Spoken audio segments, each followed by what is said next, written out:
A pleasant day to everyone. I would like to share to you an article written in the greenpastures.church website entitled From the Love of God to Human Love. It started with the question, how is God's love different from our love? God's love is described as steadfast, immense, unconditional, and eternal.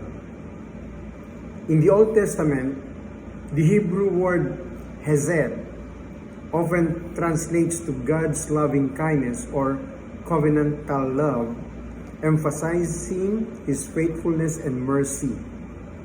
In Exodus chapter 34, verse 6, God proclaims His nature to Moses. The Lord God, compassionate and gracious, slow to anger, abounding in love, devotion, and truth. Before that, let us pray.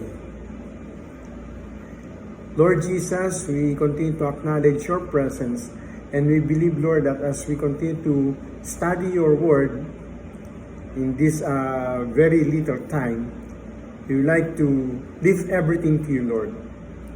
Bless every word that comes from my mouth. And as we continue, we leave everything to you, Lord. In Jesus' name we pray. Amen. Well, I have talked about the Old Testament. In the New Testament, the Greek word agape is used to describe God's selfless and sacrificial love. This love is most profoundly demonstrated in the sending of His Son, Jesus Christ, for the redemption of humanity. John chapter 3 verse 16 states, "For God so loved the world that He gave His one and only Son, that everyone who believes in Him shall not perish but have eternal life." So if we're going to discuss about love one another, in your command, I give you love one another as I have loved you, so you must love one another. By this, everyone will know that you are my disciples, if you love one another. That is in John chapter 13, verses 34 to 35. Love for one another is central principle of Christian doctrine, emphasizing the importance of selfless, sacrificial love among believers. This concept is rooted in the teachings of Jesus Christ and is a reflection of God's love for humanity.